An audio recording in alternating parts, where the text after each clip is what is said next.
It's good to have coffee again. Yes, I have coffee again. And if you saw my last vlog, I thought my espresso machine was done, but it wasn't. And I fixed it. And the reason behind that it wasn't fixing itself, or what I was doing wasn't working, was because of one simple thing. And that's patience. So if you recall from the last vlog, I was frustrated and struggling with the espresso machine not working, and I put the vinegar in, I followed the instructions on how to descale, and nothing was happening. Well, here's what I realized, and for those of you who have an espresso machine that has stopped flowing the way you like it to flow, here's what needs to happen. What I needed to do was not force it to happen or force it to kind of go through the first time around. The vinegar needed to be heated up, needed time to descale, because what I did was, instead of like sitting there just letting the steam and run out and all the water be gone, heat it up and then turn it off and let it sit for a few hours. In my case, I let it sit overnight. And then what happened was, when I woke up the next day and I said, well, let's see if that does something. Well, let's see what it looks like now. I'm heating up the water. Now it does this weird whining thing right now, but I think as the heat is it's like it's dying. But what happened was, it started doing that, and I realized it was because the pressure was being pushed out, and I guess it's leaking somewhere. Then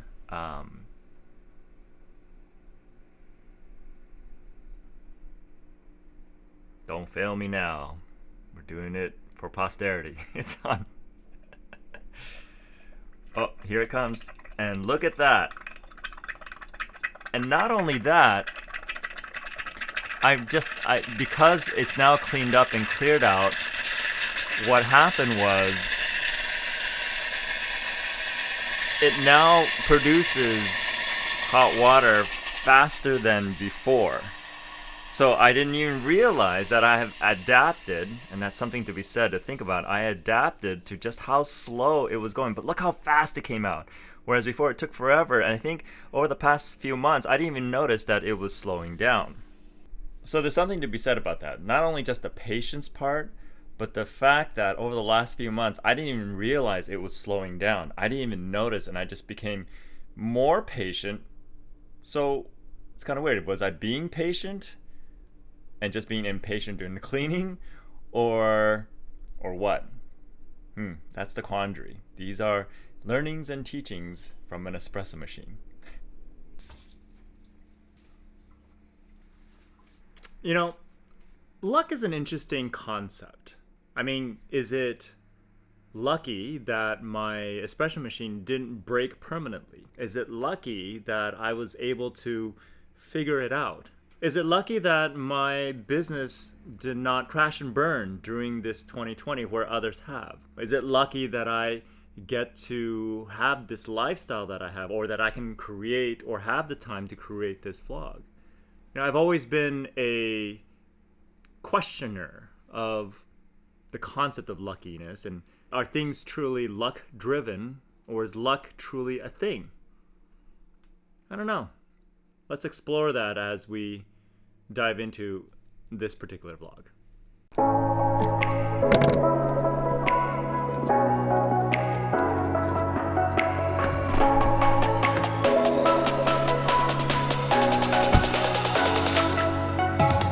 So we are about to head down to meet a couple of friends slash business partners slash peers and colleagues down in Encinitas, San Diego. So it's kind of nice to get out of the house, since I don't really go anywhere, and what we get to do is we get to do a little bit of a road trip, because it's like a couple hours and stuff like that. So, but yeah.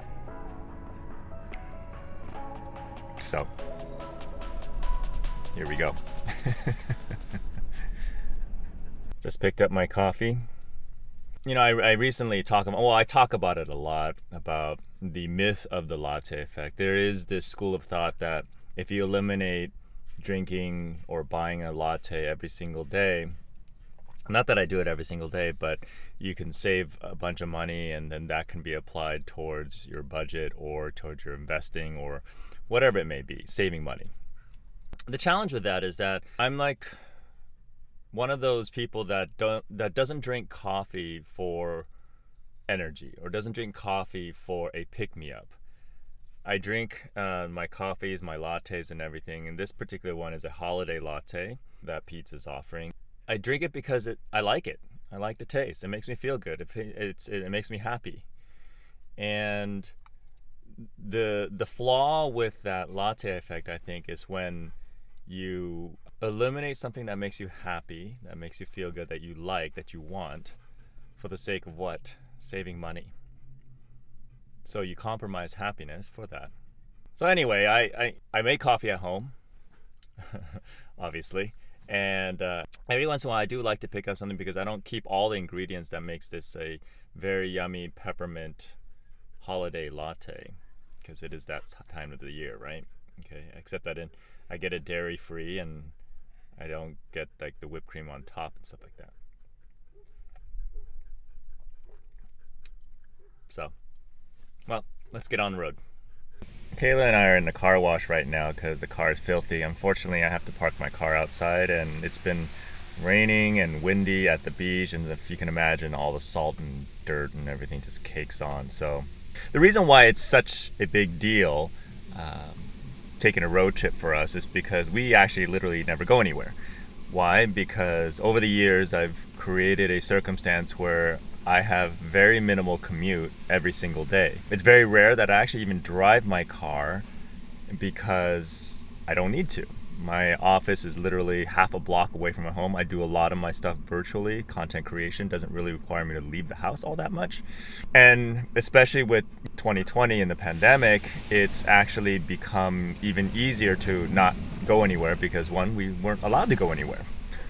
And a lot of times, oh, that's loud. Okay. Maybe I'll explain a little bit more later. So Kayla and I pulled over to go to the bathroom. I don't know what it is, but I'm actually pretty proud of myself because typically I would just hold it and be in this place of just suffering and pain. I don't know what it is, and I don't know if any of you have done that, but it's if you've done it before, because it's like, why would I do that? Why would I put myself through that just so that I can like get to where I need to go as fast as possible? It's an interesting phenomenon. Also, with the way things are right now, you just never know whether or not the bathrooms are available. I just had to go really bad, and so it might be a little bit TMI, but I think the big thing to take away from this is that if I need to go, just go. Why suffer? I don't know if I picked that up from my childhood growing up and having to be forced to. Where did Kayla go? Oh, she's like wanting to go out, but she's not able to because we're in the car. Anyway, gonna get back on the road. Feels so much better now, and I think the rest of the drive will be much better. Somebody that didn't pay, or what is that, scalp or? It's called a dead cat. Chris is visiting from Alabama. Roll Tide. And we're gonna talk and strategize on how to get him back, Surfer Boy, back to San Diego, back to California, or maybe back to Redondo Beach. Redondo's not bad. Yeah, Redondo's not bad. We can go to like the Green Temple. Oh man, let's go over there. Yeah. Oh. And there's Kayla.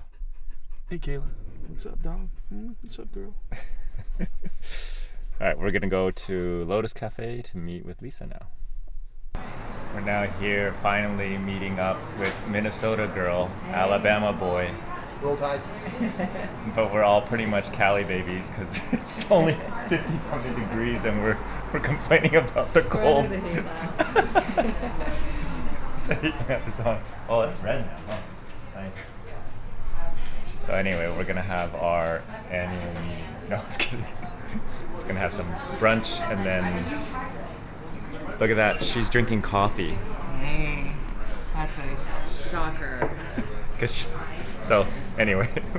List, and then you can email them back the different types of information that they're missing from their test that they took. You know, the test that you took for this, well, it also explains more about you and your spouse, boyfriend, whatever, that's going to help you understand and function better with them in the relationship. Right. And then you can upgrade them to that, and you can go give me a call and we'll talk about it, and you can talk to them a little bit about. So, I'm on my way back home now. It's a great visit. And, you know, as I'm driving back, I'm realizing just how grateful I am that I don't have to commute every single day. On a regular basis, I'm being told that how lucky I am that I don't have a commute. And I used to say, yeah, I'm so lucky. Until I realized, how was I defining lucky? And there was also a period of time I was actually kind of getting offended that people said I was lucky that I don't have a commute. Like it just happened to me. I think the reason being was I don't think I ever took ownership of the fact that, hey, I actually made choices in my life and decisions in my life to make sure that what I do for a living doesn't require me to commute. And sure, I've had jobs, I've had work that required me to commute. In fact, I had a job as an IT guy, mobile IT guy one time, and that was my whole job was commuting.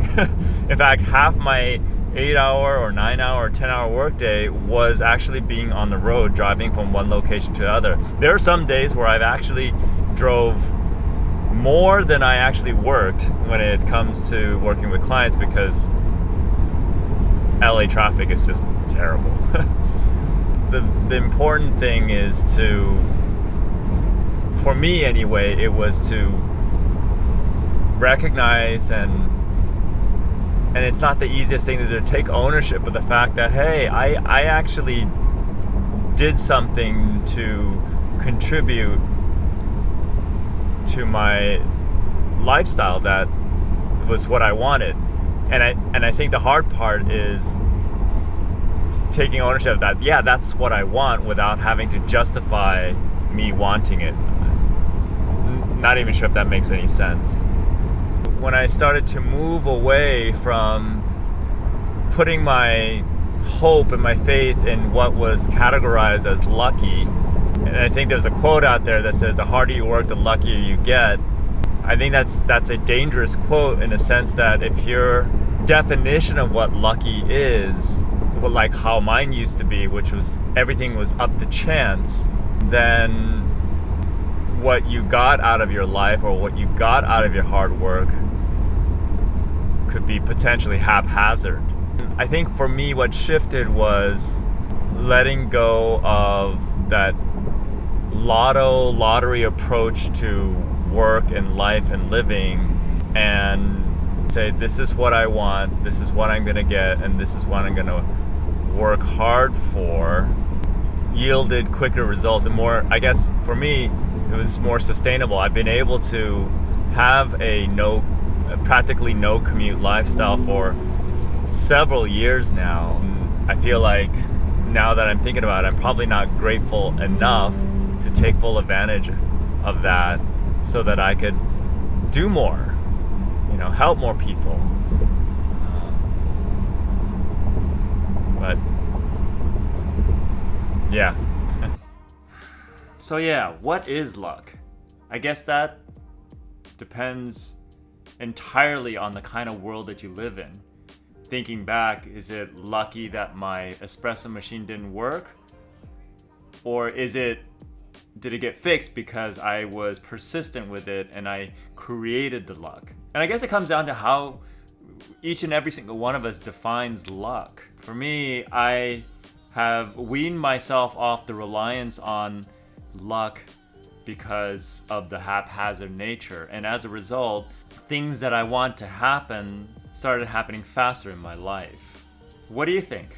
I think the main thing is to recognize that no matter what it is, it really is up to how we define luck to be. For some of us, I guess it could be a good thing or not so good thing. But for whatever it's worth, I'm grateful at just how good luck has been for me in this life. I'm also going to honor myself for having a direct impact on the type of luck that I have had in my life.